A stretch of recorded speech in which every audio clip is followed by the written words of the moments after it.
darkness had overcome the school. But today, we can shed some light on how to do some screen capturing.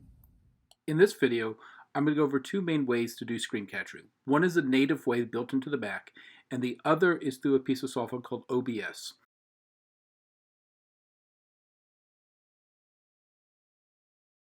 So you've been spending all day typing up your lesson plans, and now you want to share them with your students. Well, easiest thing to do is just whip up your phone and take a photo of it, and then share that video with them. But surely, because you have a messy desk, there's an easier way of doing this. Okay, so let's go through these options we have. What's on the Mac? I could take a screenshot of this. We're going to go Command-Shift-3, and a screenshot happened. Notice the window that appeared in the bottom right corner. Command-Shift-3 just simply takes a screenshot of your entire screen, and then it opens up in the bottom right, and then you can deal with it from there. By default, it saves to your desktop. But again, this is just a screenshot of your entire screen. Let's go over that all again from a different angle. Okay, so what I want to do now is I want to walk you through the three ways that you can capture things in your screen. And it all starts with the Shift Command keys. Okay, so Shift Command 3, which I'm going to do right now, Shift Command 3, takes a screenshot, and it shows up down here. You can click on it, and from here, this is the preview window. You can decide what to do with it. The arrow box over here, you can send it to places. You can come up here to File. Because right now, when it's saved, it's now on your desktop. And that's good, but you might want to have a place for this to live. You might want to have a project set up. It is a really, really good idea to keep everything that you're collecting in one place so you know where it is. And do that when you find it. All right. The next thing we're going to show is, what if I just want to take a screenshot of a selected area on the screen? Go Command-Shift-4. I did a bad job of representing it here, but you will see what shows up on the screen is a little crosshair with your position on the screen. You can use that to highlight the selected area that you want to take a screenshot of. All right, the next way is Command-Shift-4, and I use this all the time in my classroom because what this does is, Escape gets you out of all this, by the way, if you're not ready. Command-Shift-4 doesn't take a screenshot of the whole thing. It lets you define what section that you want to take a photo of. So just that little piece. So if there's some piece of a text or something, it highlights that and allows you to do it. Really powerful. And then again, some nice features that you can do is you can come in and annotate stuff.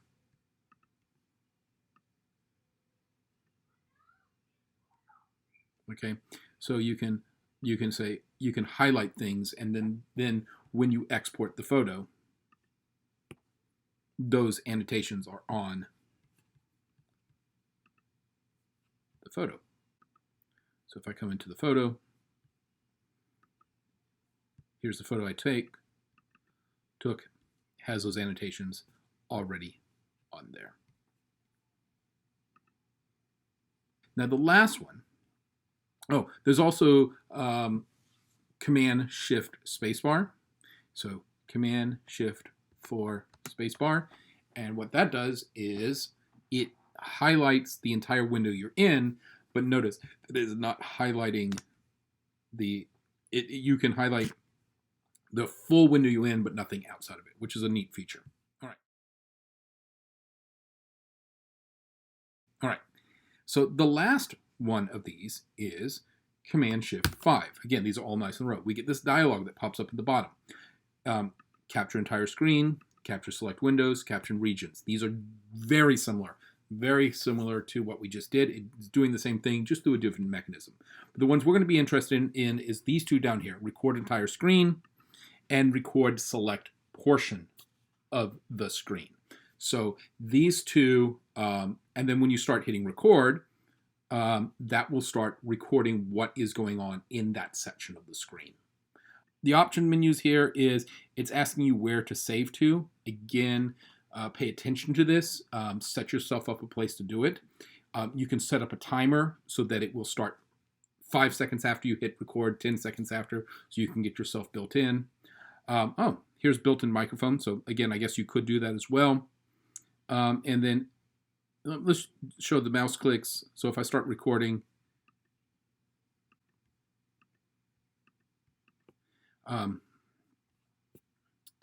not exactly sure what that does, but there it is. And then down here at the top, this button right here stops the recording.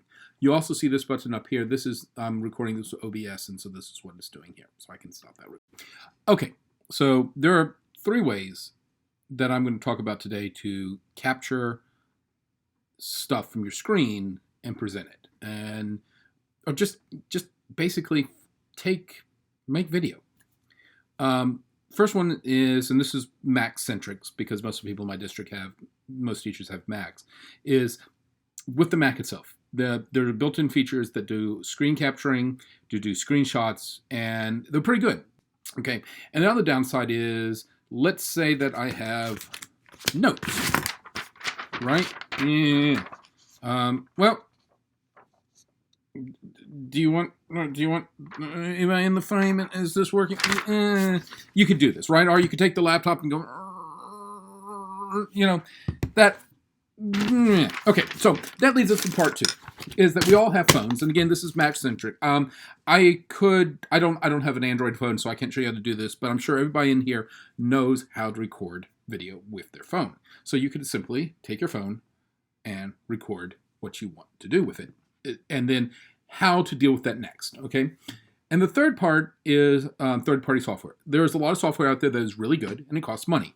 So being that this is geared towards teachers and y'all, I am going to say you should probably go with a piece of software called OBS, which stands for Open Broadcast Software, I think is what it stands for. And I'll show you how to get that and download that and do and such. The second part of this is, what do you do once you have the video? Once you have recorded everything, what do you do with it? So if you have access to an Adobe product, Adobe Premiere, you could do it that way. If you're on a Windows computer, there is Movie Maker, not so good, but there is actually a pretty decent pre-made editing software on these Macs called iMovie. And so that's the second part, is after I show you how to capture the video, I'm going to go over how to edit it. Because there's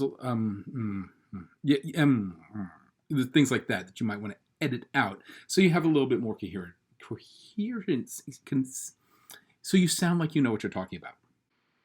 So what you're seeing here is me using the built-in screen capture that comes with Mac. The little button up here is how you would stop this recording. I recorded this without sound, and I am now recording in iMovie a voiceover of this, and you can see my mouse moving around. You can see everything going on the screen. So this would be a good way to demonstrate something that you're doing on the screen to your students. The next thing I'm going to demonstrate to you or explain is OBS, how to go get it.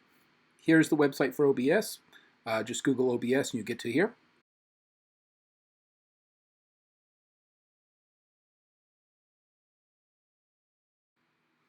Obviously, you're going to want to download the Mac version.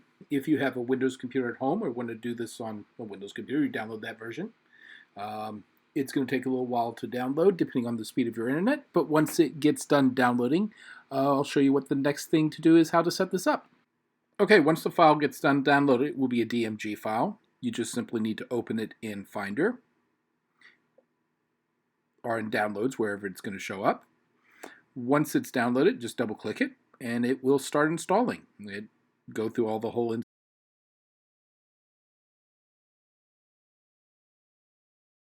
Okay, so what you're simply going to have to do here is grab OBS, drag it over into Applications to finish the installation process. Okay, now that you have downloaded it and installed it, it's time to run it. You can either go Launchpad or Command-Shift and type in OBS and it will come up. So go ahead and run it for the first time, and we'll have to do some setup menus. So I'll walk you through that. It's going to ask you, do you want to run this program? Hit open. When it comes up, it's going to say, does it want you give it access? You say yes, and then definitely say, use the wizard to set it up. You're not going to be live streaming, and if you are set it up for that, if you're going to just be recording, your choice there. This is a pretty good setting here. Here are some of your options, but go with your screen size. What the 30 and 60 here is talking about is frames per second. I would say go ahead and set it up for the 60 frames per second. Now, right now, it's walking itself through all the calibrations and trying to figure out what are your best settings. Set up, at least the video capture stuff. There are a couple things that we very much need to do at the beginning to make sure this works correctly. Go over this later in the video, but in settings, output. This is very important to come mess with this. You need to set the path of where it's going to record to. Okay. Set your quality. I would just leave this as it is. Now, we will have a problem. It defaults to MKV files. Depending on where you want to edit this, not all places take MKV files. iMovie being one of these. So if you want to record into iMovie, either you're going to need to record as an MKV and use Handbrake later to do that, and I'll show you that in a later video, or set the recording to MP4. Another thing, very important, nothing's on the screen. You have to set up scene, okay? So let's do this. Let's call my first one my main scene, okay? And then I need to add what's going to be recorded. So I come over here and I say plus display capture, okay? MacBook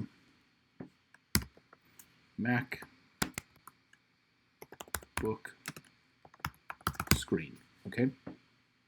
Hit okay. And now it is capturing my MacBook screen.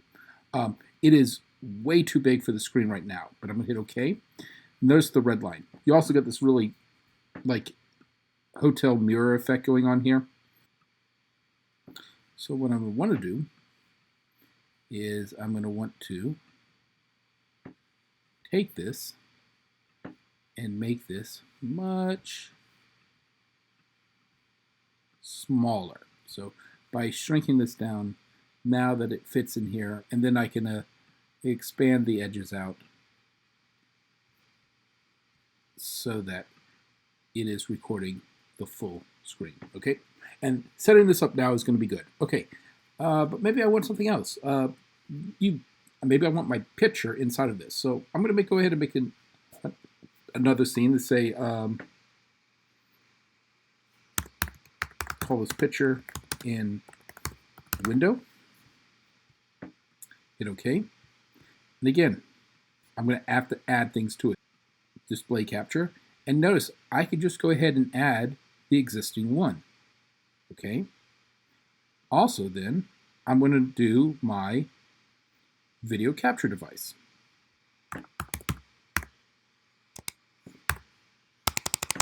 Let's call, also I'm going to do the video capture device. So let's call this